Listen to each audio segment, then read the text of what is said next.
Hey, good morning, everybody. Good morning. Are we ready to rock here? Yes. I think so. Okay. Good morning. Good morning, everybody. My name is Debbie Dorn. I'm the Coaching and Evaluation Coordinator, PBIS from MRIP, and I have the pleasure of introducing our next two speakers. You are in the session called Welcome to Fostering Psychological Safety in Schools and the Impact It Has on Behavior. Our speakers today, Ellen Grossman has served students kindergarten through age 21 as a behavioral therapist, a school psychologist, mental health interventionist, and supervisor. She currently works with charter schools as a special education director and school psychologist through Uptick Education. She's passionate about systems change and evidence-based practices to improve outcomes for all students. And then we have Erin Swoboda, who has worked in public education for the past 20 years, serving as a special education teacher, an intervention coach, special education coordinator, and administrative dean, and is currently the assistant principal at Chanhassen High School. She is a proud mom of 3 fun and active boys who keep her young with all their activities, humor, and fun. And her husband is also an educator in the Edina School District, traveling. They enjoy traveling, family fun, being active, and attending sporting events. Erin has worked for PBIS Minnesota for 16 years and is passionate about seeing each individual for who they are and using systems to ensure quality support and instruction for all. Ellen and Erin, welcome and thank you for presenting today. I will share my screen and you just give me the word. All right. Thanks for joining us here today. So we will open up, I think there's a slide above, actually, Debbie, above this slide that goes over the statue, or it got moved in the session at the top, slide 1. I was noticing. So that got shifted up here, but let me just kind of open up with this. So we are going to talk about psychological safety today through a framework of looking at some application around the school cell phone policy. This was something that went into place. Principals had a lot of information prior to the changes being made, and there was a lot of efforts that were put forth prior to the requirement of the policy changes. There was a toolkit that principals had access to around the laws and preparing for changes. I just didn't want to lose that we're referencing this because I noticed it was moved to the top of the slide. So I wanted to highlight that first and then you can move forward, Debbie. All right, so our objectives for today are to really look at understanding a sense of safety. What does psychological safety mean? How do we establish a sense of safety and belonging? Because this is going to be a critical aspect for helping students and staff thrive and being very intentional about promoting and fostering that sense of safety in our community, in our school communities, which PBIS can be a key tool to accomplish that. Secondly, we're going to apply that through the lived experiences of high schools. Erin's going to have opportunity to talk through some specific application around impact with high school students and their personal experiences with some of the practices that they have put in place at Chanhassen High School. And specifically in applying that to the cell phone policy and how using PBIS practices and procedures established a sense of safety through the application of that particular target area. So to set the framework for that, I think we all know and have lived and we all have our own devices, usually a reach away.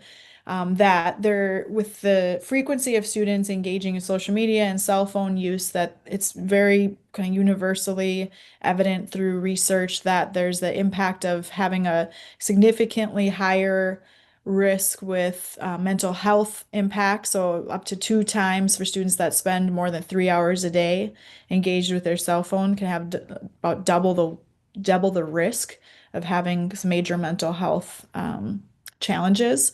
There's 3 hours or more, we're looking at 35% increase students that are spending more than 3 hours connected to their device with 35% higher risk with suicide and 27% higher risk with major depression. So this is things that we were all seeing and feeling, but the research that has really come out has been very kind of loud and clear about needing to address this in a very intentional way to be supportive to our students' overall well-being and improve their engagement with learning during the school day.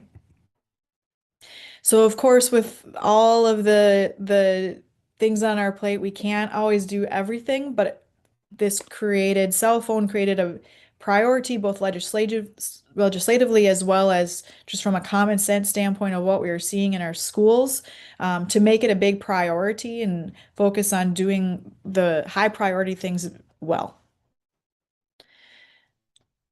So wanting to just settle us all with a common understanding of what it means, what are we talking about with psychological safety and what that means. It's a term I've heard a lot more frequently, even when we kind of started putting some presentation stuff together around this about a year and a half ago. I was like, what does that mean? And then even since then, I've heard it a lot more frequently. So just want those of us in the room to just take a second and think through for yourself what comes to mind when you hear psychological safety or think of psychological safety. You can feel free to put something in the chat if you'd like. Otherwise, you can just participate on your own and just think about that for 20 seconds.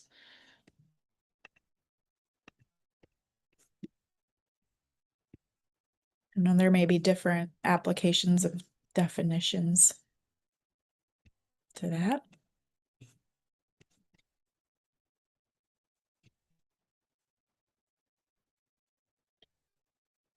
And of course, we're thinking about it in the school context here today, but it's a term that, goes across industries, different aspects of, even since I've engaged with some of this terminology, even different friend groups, different socials, different, whether it's a church or a club or activities, there's different levels of safety that we have.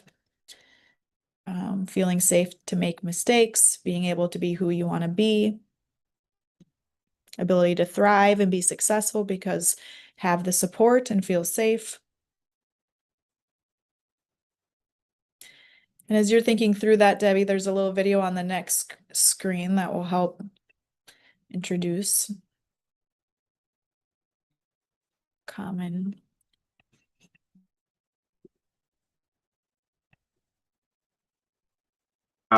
Or first really psychological safety is a fascinating concept first discovered by or first really proven by a brilliant researcher named Amy Edmondson.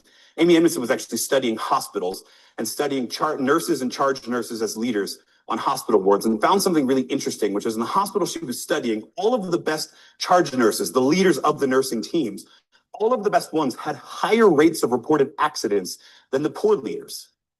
Which is a little weird, right? If you're a good leader, you're supposed to have less accidents, right? It wasn't until she started doing qualitative interviews with people that she found out that word reported is carrying a whole lot of weight. In other words, on the teams where people felt safe to report that they messed up, they did so. And on the teams where people feared their leader, they didn't. And besides the massively unethical thing about hiding medical mistakes, it's only on the safe teams that people have to develop the ability to learn, to develop and to grow. So thinking through that, variety of teams I've worked on, I lead. We really want to have an environment that promotes safety, both for our staff and then also for our students in terms of, in that model or context, he's talking about reporting, like feeling safe enough to report that there's issues, just like with our PBIS data, having the right data to know where to make the adjustments and to make the needs, but creating that environment around that where people feel safe to report that data, safe to challenge the status quo, safe to share ideas, to know that group is going to feel flexible, responsive, and they can feel heard. In the next slide, we have a kind of a common definition that we're going to work off of for today. So psychological safety is a belief that one will not be punished or humiliated for speaking up with ideas, questions, concerns, or mistakes, and that the team is safe for interpersonal risk-taking. And with social media and all of the aspects of that, and we all know working in schools that if there was a period of time, pre-policy, that if there would be an incident or a situation, it would be very common that you would immediately see students with their phones out recording that, which greatly diminishes that psychological safety of our school environment, knowing that at any point, I got the pop-up here that you're being live streamed. And there was a little extra breath I took. It's just like everything's out there all the time of just that we want to both be transparent and have high levels of communication in our new media-driven world, but knowing that everything you do could be out there at any time can reduce that sense of safety that we feel in terms of we're all going to say things, do things, and make mistakes that we don't want to relive over and over again, which the media sometimes has us happen. So think through thinking through as the team being your school team, staff that you work with, what would they say about this belief? Would they say that they have a sense of psychological safety in your school teams? Of course, you have multiple different teams within your school. So think through whether it's thinking through a targeted team or your school as a whole. What would staff say they believe or feel about psychological safety? And then also thinking about that with regards to students that you work with or the culture around that in your school. So that's really where we're going to lean in for our discussion today, is that definition of supporting that environment using a PBIS framework to support an environment that people will not feel punished or humiliated for speaking up with ideas, questions, concerns, or mistakes, and how our framework can support in improving that sense of psychological safety in our environment. Okay, well, good morning, everyone. I'm Erin Svoboda, and I just want to kind of center us a little bit in my why for jumping in and doing this work and what this meant to kind of us at Chan High before I kind of jump into these slides. So many years ago, I've been at Chan High for quite a long time, but our work around cell phones has been in place since Chan opened, and we opened in 2009. And I really held a belief, both because I believe in this work, PBIS, and just the work of teaching expectations and honoring kind of where everyone's at. I really believe that we could teach our students and our staff how to use cell phones safely, and that we could still create a psychologically safe environment by just teaching. And so we tried that for a lot of years. And I still held that belief even when I saw that the cell phones were having a negative impact on our students and in our climate and culture really as a whole, both for staff and students, and just thought we just have to teach differently and teach better. And then this legislation came out, and it really forced me to have to make a change. And it didn't change my belief initially, it just changed what I knew I had to do in practice for Chan High. So we had to have a policy in place and change our practice so that our kids couldn't have cell phones. And so at the start of last year, we implemented our new practice, and it is a 612 practice in our district.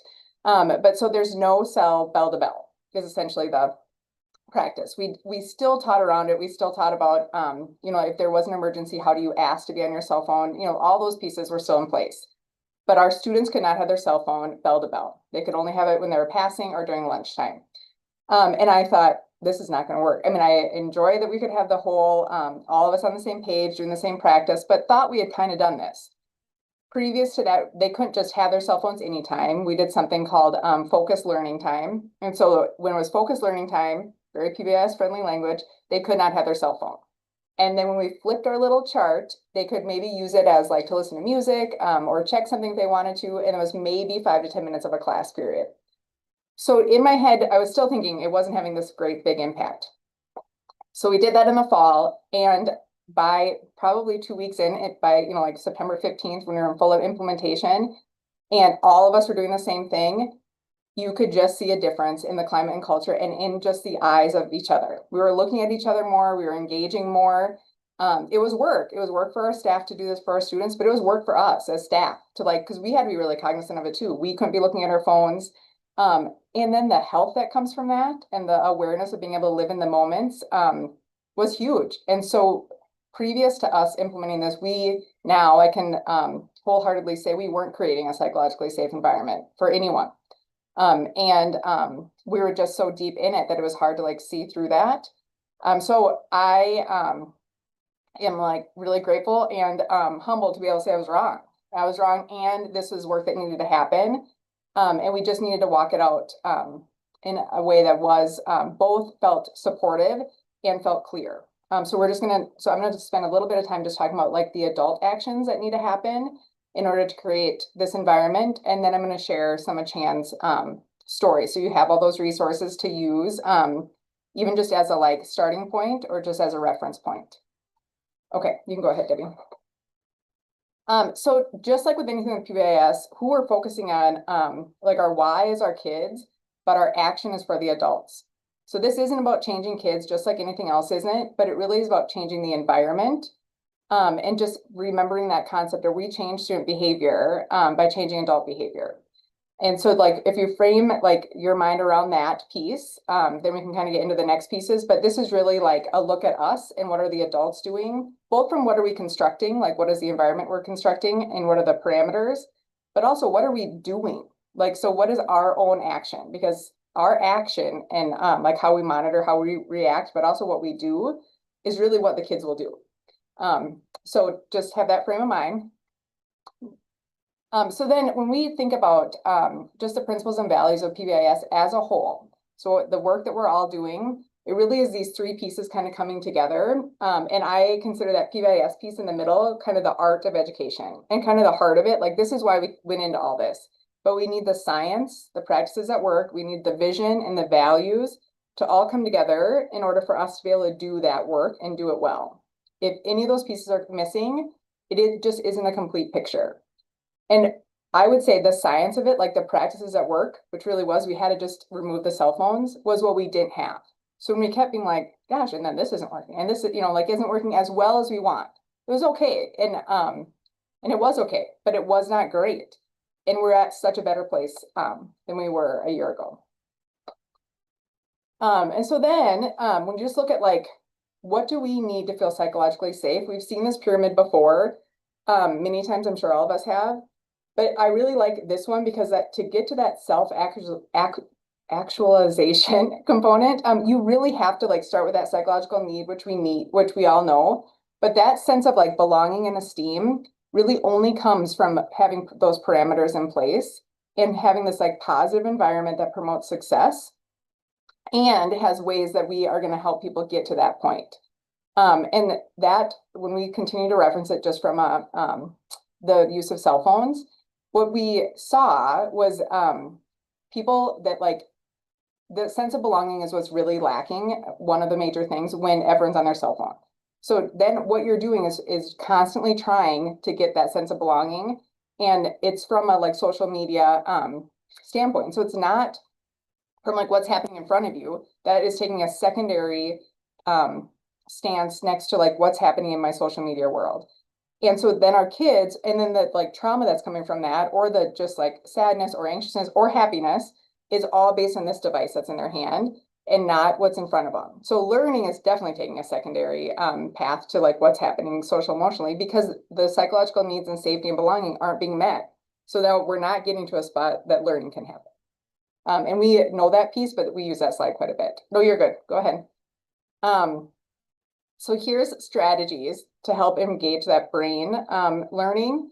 And so I'm just going to read through them because I think it's like a really important piece when we're dysregulated and the use of cell phones. And we'll have some activities that we can do so you can experience it kind of yourself too. But really you are dysregulated. Like when you're just like looking at your phone, even if it's just like swiping and liking or not liking or Ellen, Debbie and I are friends outside of this world too, but like, if we're like so worried about like what Debbie's doing or like, have that FOMO or whatever it might be, if she's like out on the lake and I'm like, oh, I really wish I had a boat, whatever it might be, those can be good things if we can put them in parameters. But if we can't, if that's just the cycle we're in, constantly trying to live to something else, then we are at the psychologically unsafe spot. And a lot of times our kids can't get themselves out of it. it's hard for adults to get themselves out of it, but it's super challenging for kids too. And it's hard for us as adults to acknowledge it, or to like even know it's happening, because it's happening so like incrementally, and it becomes ingrained. So we want our kids to be able to say, in this place, I feel safe and connected, knowing my brain can function optimally. That's like the end goal. But we just want to start at, in this place, I feel safe. And then we can move to, in this place, people care about me and I belong here. And then we get to that place of connectedness so that learning can happen. And this is where like we have a choice to make and can make as adults. I'm going to read the purple piece to you, but this is like, what is that difference between reacting to something and having a proactive response? And sometimes things happen. This isn't like, how are you going to be perfect all the time? But it really is about like you acknowledging what's happening within you as the adult, so we can monitor those behaviors. And before I read the purple thing, just one of the things that came up in this for us at Chan High was some adults saying, well, I'm an adult, so I should be able to be on my phone, or if I need to look at something, I should be able to do those things. And not in a negative, but just really kind of in a like, I don't want you guys to tell me what I can and can't do. I mean, we need to take care of the kids and tell them, but not me. And it wasn't like you could never be on your phone in your prep, but like when kids are coming in, you should also get off your phone. And it really took like, because it was a reaction for them not having their phone and then doing that realization of like what was going on. And we did notice like if they were on their phone previously and then something happened, like a kid came in on their prep or whatever, that interaction wasn't as good as it was if they hadn't been on their phone. And it just is interesting, like now looking back, like all the little moments that I should have got on this bandwagon long before that occurred, that us just like not having our phone with us or like turning it over the minute, you know, like someone comes in, if you are on a break or whatever, really has made a big impact. So here's a quote: between stimulus and response, there is a space. In that space is our power to choose our response. In our response lies our growth and freedom. And I think that is a really powerful quote, because it that piece of growth and freedom, when we like can acknowledge what's happening within us and choose what we do, then we are back in control of what's happening and back in control of ourselves. And that feels like a safe place to be. And so if you just look at this slide, those reactive responses are emotional based, feelings driven, situational, and inconsistent. So those happen. I mean, as a parent, and I'm sure many of us are parents here, and even if you're not, you've been in many situations where it's like parenting. And your response, my response as a parent is much more emotional than my response as an assistant principal or as a teacher, because it's just different. They're like my kids and I have a different reaction, and it's not helpful. So those moments I know like that I'm having an emotional response to this and I need to step back. But those proactive responses, which is what like I need to move to also more so as a parent too, are value-based, choice-driven, strategic, and consistent. So they're really the opposite of those things. And when I get into the kind of the Chan pieces of this, then we all have a consistent response. So if someone's on their cell phone, the response is the same. If they refuse to like not be on their cell phone, the response is the same. Everything is in a like caring, productive manner, and it's consistent.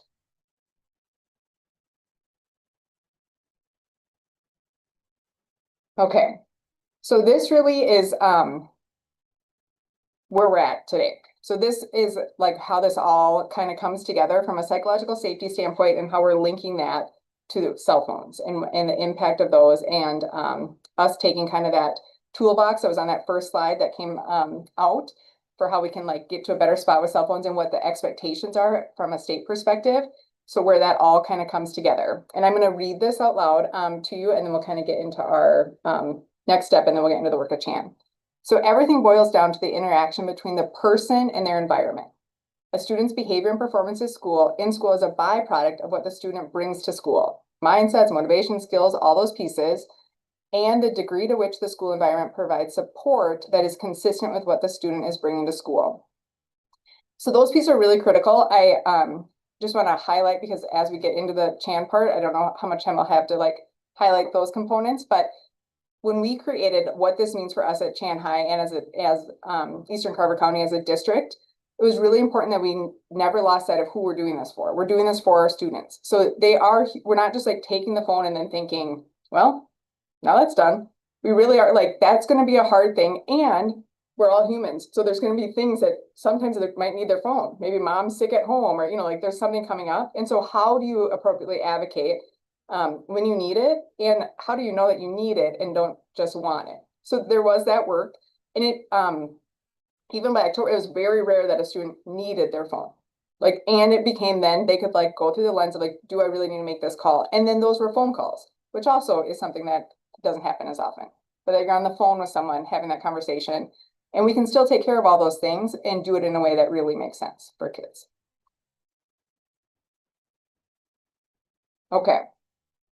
So really this is just, we want to get from like, what is the work to taking care of our kids and our, the people around us, staff included, so that we can get to a spot of just feeling good. And that's a picture of psychological safety here.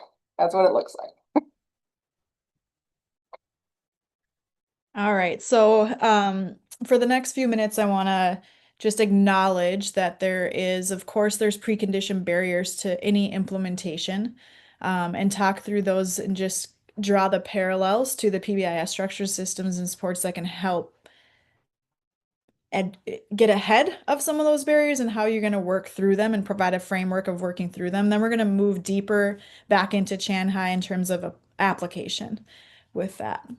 So thinking through of your school system, teams that you support, what are the precondition barriers that you face in implementing PBIS? I want you to put those in your mind.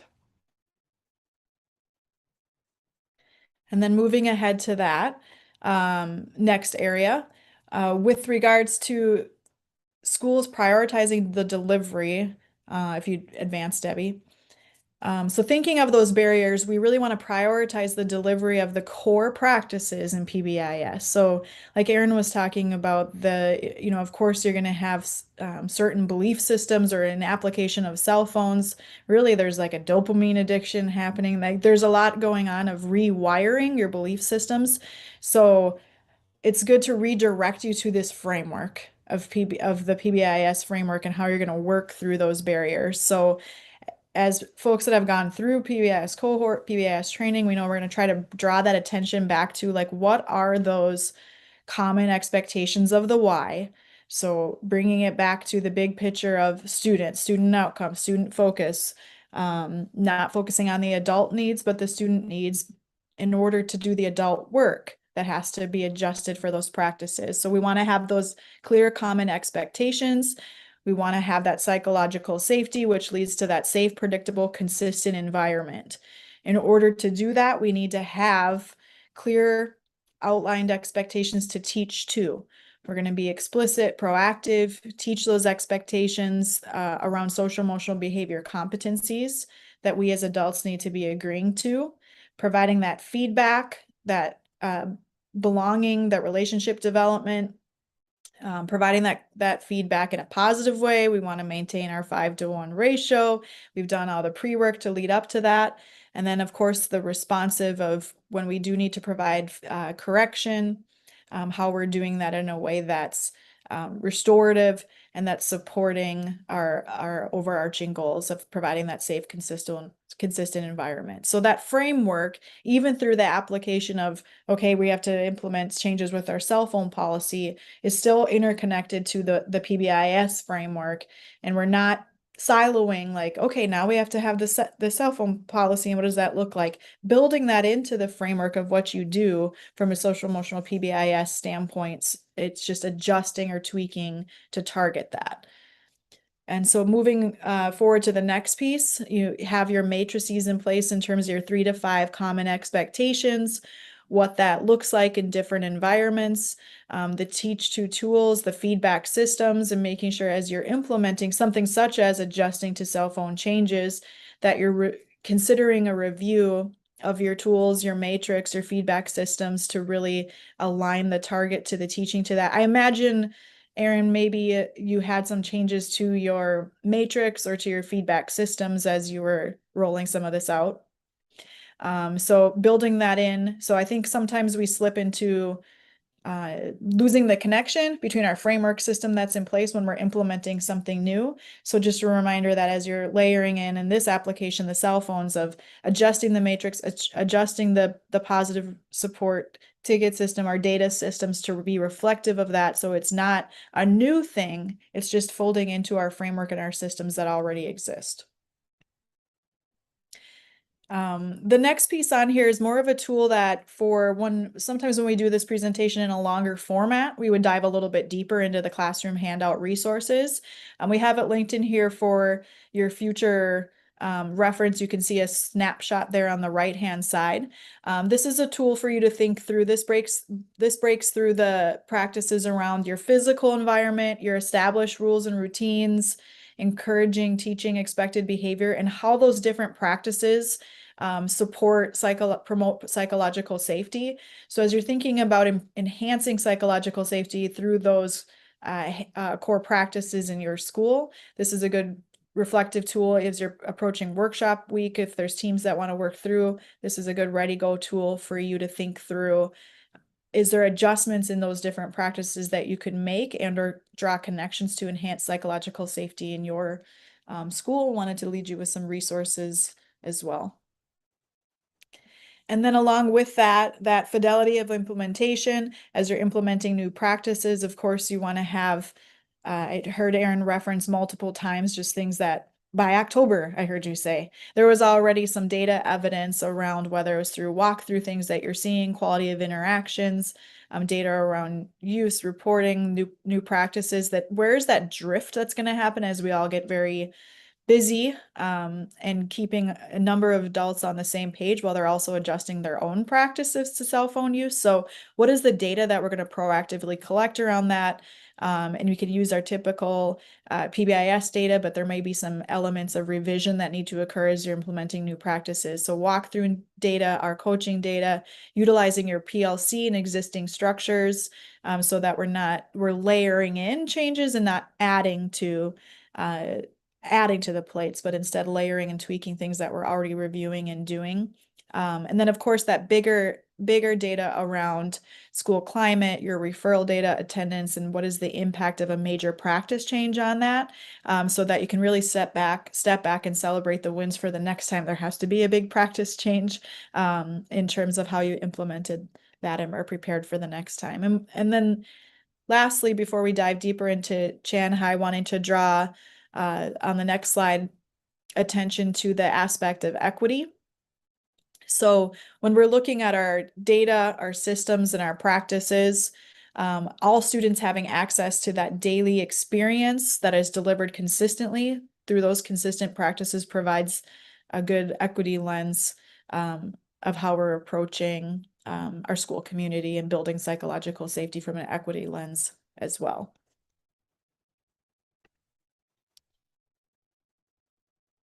Oh, lots of clicks here.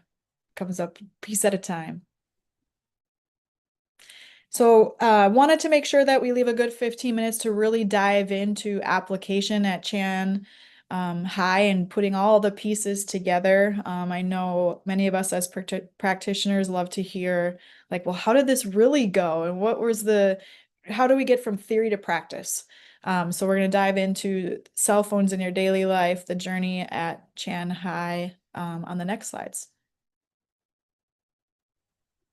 Okay, like Ellen referenced, we've done this presentation in a longer format before too, and so some of this is going to just be for you for reference. But if you go to the next slide, Debbie, I'll just kind of talk through how we did this. So what you have here, these first slides are like actually what we taught. So we taught this, we did this with our staff first, and then they taught this exact thing, these exact slides in advisory last year. So that's an important piece to just have. So this was a pre-assessment that we did both with staff and with students, model it with staff first, and got feedback on it. So it wasn't the exact same thing. We did tweak it a little bit after we did it with staff. This is where we've landed. And I'm sure we'll make some tweaks this year as well. Have just started having those conversations with our leadership team over the last couple of days as well. Oh, sorry, I can read through them quick, but I'll just read a couple of them. But these are things just to get kind of the thinking started. Do you think you're addicted to your smartphone and or social media? What are 3 ways in which a smartphone has a negative effect on you? What are benefits? I mean, it was important for us to not just put it in like, it's the worst thing in the world. And because of course it's not the worst thing in the world. It's not great. And it's part of our kids' life. It's part of our life. So we have to acknowledge both, like what's going well with it and what's not. Okay. And then move that last one is a good one too. Last 2 social media posts. And then what emotions do you feel checking them? Or just even look at like your feed, like pick some posts that maybe you posted or didn't, someone else posted. How does it make you feel? Okay. And then you can move forward, Debbie. Thank you. And then we moved to this piece and had them do this experiment. And if we had longer, I would have you guys do this with us because I think the action of doing it is really critical. But they shut off their phones, they found a piece of scratch paper, and then they watched this 5-minute video. We are not going to watch it today because I really want you to hear from the students. I have a student video of the impact of this and staff talking about it. I think that's more important. But the video is older, but it's really good. I think it's really good. It's just talking about the dopamine and like what happens with cell phones. And she just does a really great way of speaking to it. And I think that it's older for me provides this context of like, this is something we knew all along. But it took us a while to get to what does that mean? Like, how do we get to psychological safety? We know this isn't healthy, but what are we doing to prevent it? And it took a while, at least in the school system, for us to figure that out. And society-wise, I don't think we figured that out yet either. So they watch the video, and every time you feel yourself reaching for your phone, stop and just make a tally. So don't pick up your phone for these 5 minutes, but tally that you wanted to check your phone. Okay, so that was the task. You can move, yep. And then this is just the video. We're not going to watch it, but then you have it for your reference. But go ahead. And then they got in a triad or dyad, so 2 or 3 people, and just talked about how many times do they want to reach their phone, what emotions did they feel, like maybe frustrated, maybe annoyed by the video, how do you manage your cell phone use at home? And what's one thing you could do between now and the next time to curb smartphone use? So this really was like that, like, okay, were you reaching for your phone a lot? Obviously, pretty much every student was reaching for their phone a lot, and every staff, like even just because it's buzzing or whatever. But as we watch something or we live through life, like most of the times we are like just glance down, like has anyone messaged us? Is there anything coming up? So 5 minutes is kind of a long time, even though it feels like when we say 5 minutes, it shouldn't be so bad. So this was to just start that conversation. So that's where we started with it. And then we just talked through like, what are the etiquette and reminders for how we're going to do cell phone use. And actually this lesson we did last year, but we've done for the last few years. Because this was like, was like, we're so sure we can teach this. We're just going to expose them and teach it. And the lesson was good. I mean, it did help. And this next part is going to be like, what are the actual things you put in place from a parameter standpoint.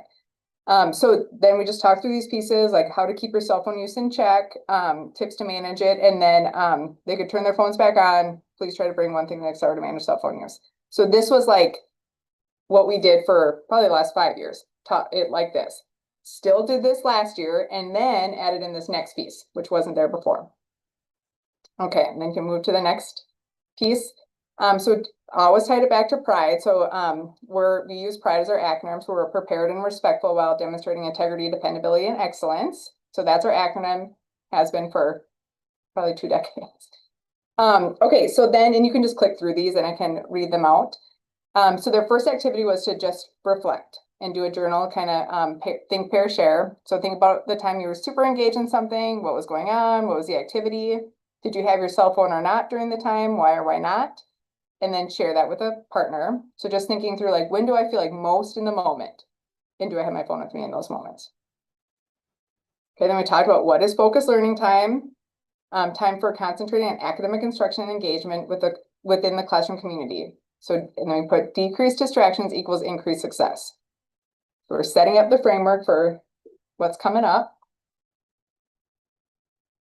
Okay, and then this is our visuals. And so that middle one was a new one last year. So we had focused learning time, and it was important for us to like acknowledge with our staff, this is our district expectation. This isn't like Shanghai didn't just decide this. This isn't really important, and this is our district expectation. So cell phones are only allowed during passing time and lunches was on there. And then that bell to bell, no cell, try to make it PBIS language instead of no cell bell to bell. We added to that piece. So then all classrooms had that piece as well. And then this is what it looks like. So then we talked about, like I've shared, if something comes up, what does that look like?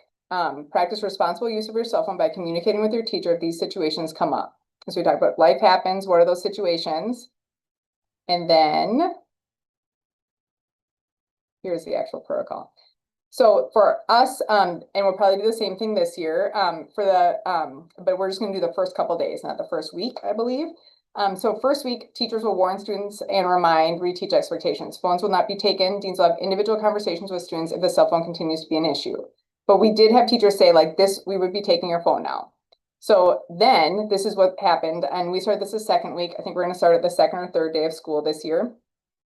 Phone is confiscated and the student picks up their phone from the Maple House. That's where our deans house out of at the end of the day. Second incident, phone is confiscated and student picks up their phone from Maple House at the end of the day and we call home. Third, phone is confiscated and parent guardian picks up their phone. So now this is the third time this has happened and it's over time. So the teachers don't have to keep track of how many times they did that. Our office keeps track of it. So there's a gigantic spreadsheet with everyone on it. So then if it's Ellen's third time, it's just on the spreadsheet. So it might have been 3 different classes, could have been the same class, but now it's on the spreadsheet. Now parent picks up. And then fourth time, we create an individual plan for that student with their family. And then this current data isn't current, but you can click on that piece.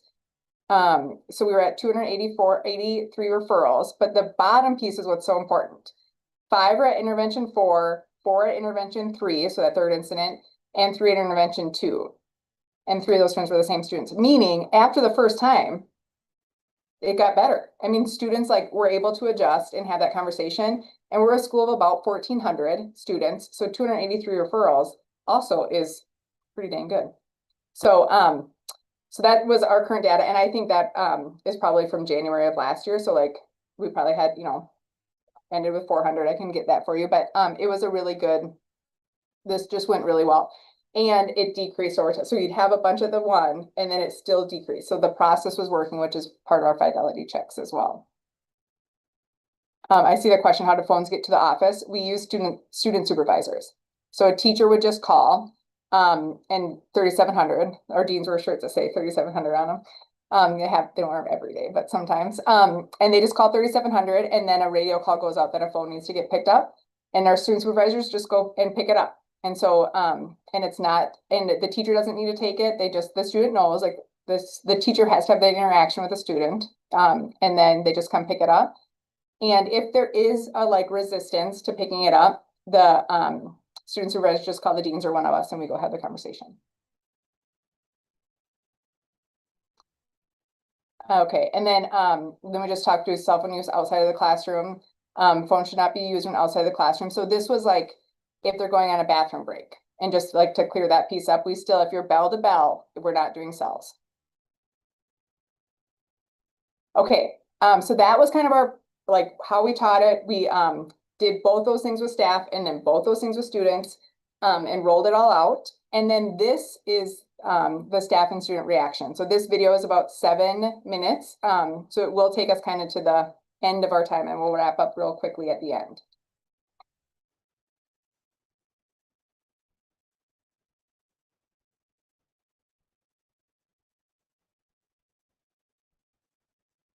Sir.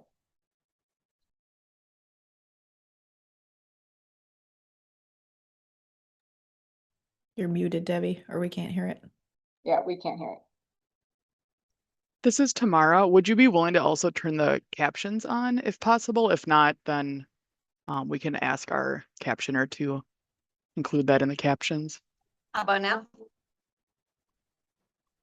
I can't hear the video. There's a little checkbox that says audio when you screen share. So if you start over, it might help. Yep. Here, I thought I had it all figured out. I know, been there, Debbie. We did hear the other video though. Yeah. Yep. Okay, let's try this. Let's try again.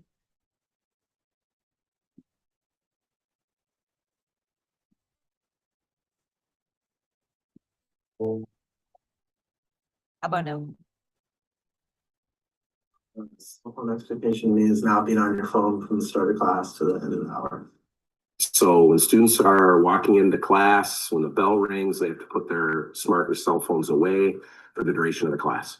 Anytime that they're in class, whether they're using the restroom or in the classroom, cell phones are put away. If you get caught on it, it gets called down right away. And pass the time if you'd like. Use it.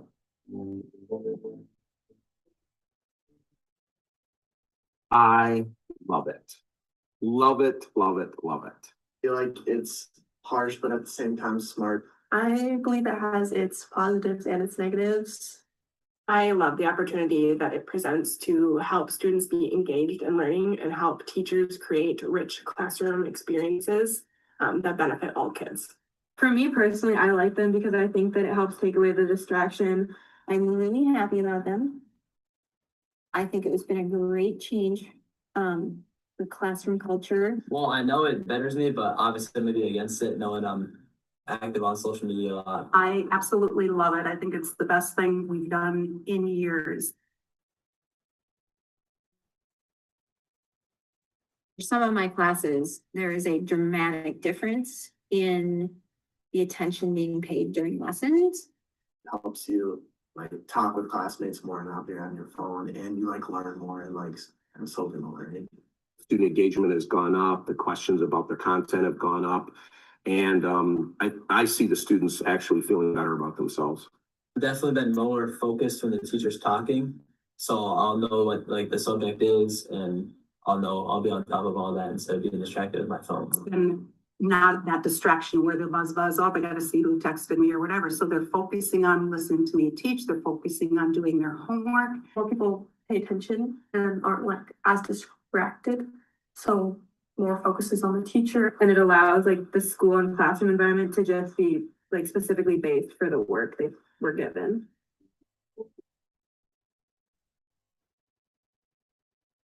Most challenging part is, how do I want to deal with the smartphone when I see it? I mean, it interrupts the lesson if you have to stop and call and deal with a cell phone issue, but that doesn't happen that often. I think students understand that policy, and I think on the whole they buy into it. The most challenging part for me is on block days because the hours get super long and then you're just like not on it the whole time. I would really love to figure out a way to extend that to work time, because I think that's a super important part of the learning time. The biggest challenge for me has been getting some students to do the physical handing over of the device. And so what I have found to be the most effective is really treating our students like the people that they are, and giving them the why behind what we're doing.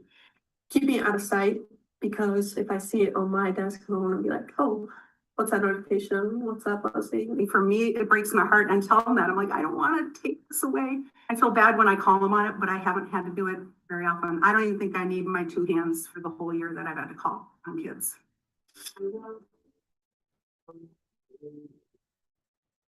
I have a lot more time to get my stuff done in class versus procrastinating and then complaining about how much homework I have at home. Definitely more work time in the class. I've noticed that I've been getting way more assignments than I had before. More like in-person conversations and not like texting my friends. I have more time to talk with friends in school and do like assignments and that I like didn't think I had, and I can just get ahead in school and then have more time after school to enjoy.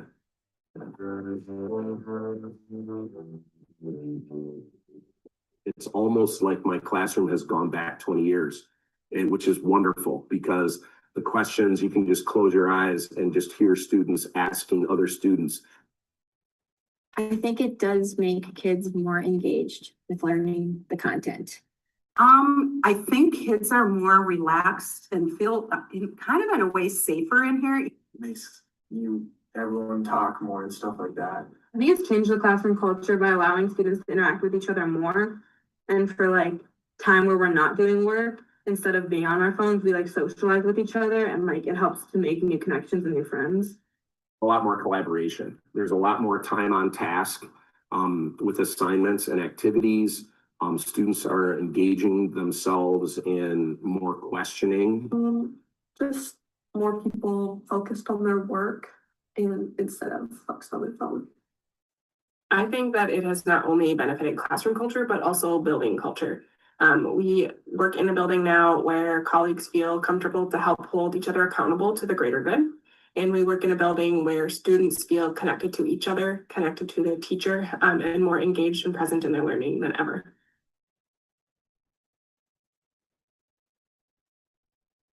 It's very much an addiction, and I hadn't really had that perspective until like the first day we actually had the cell phone policy in place.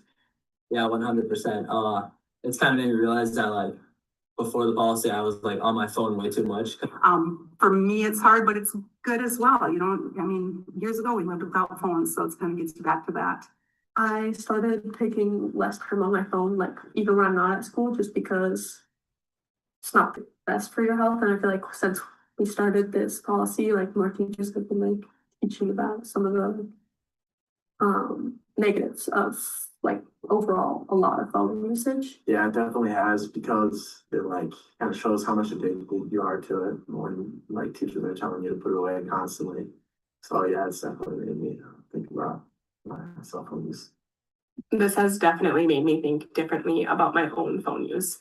I think it helps highlight for me that I need to lead by modeling, and really reminded me that I need to show both my students and my daughter that I am valuing people over my device, that I'm present with and for the people who are in the space I'm in. And so for me, it hasn't changed the way I use my phone, but I can see the change in my students.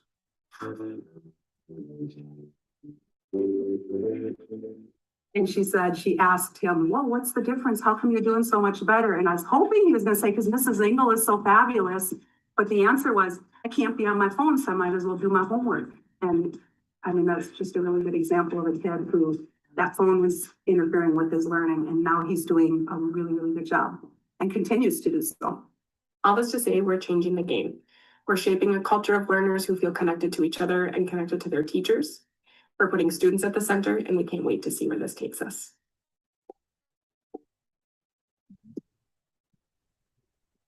Okay, so that's just their story. I know we're out of time, and so I don't know, Ellen, if you have any closing words, but just wanted to thank you guys for the journey piece, and to just encourage you to reach out if you have any questions, but also to just walk through the work together. It really is worth it. And even though I was the one that was so against it, I couldn't be more of a champion of the work now to make sure that our kids are in a psychologically safe environment. And just as a parent in school psych, bravo. Take their phone. Let's turn. The last thing was like I work with an urban school, secondary school that did this work too, and they had very consistent results. So, just in terms of applying that work across environments. So in the slides, there's some resources for you, and then just challenge you and reflect closing out just to think about how you can use the PBIS framework to improve psychological safety in your own school. And thanks for joining us today. Thanks all. Thank you, Erin and Ellen. Okay. And I think, Tamara, do we take it from here? Are we going to the next one, or is there a break in between? I have to look at the... This is Tamara, Debbie. There is a break. So we have a 10-minute break. Unless we want to get started, then that would be in 7 minutes. But I say maybe take 10 and then just start a little later. But yeah, and then so everybody can come back in 10 minutes and we'll reconvene. Sounds good. See you back.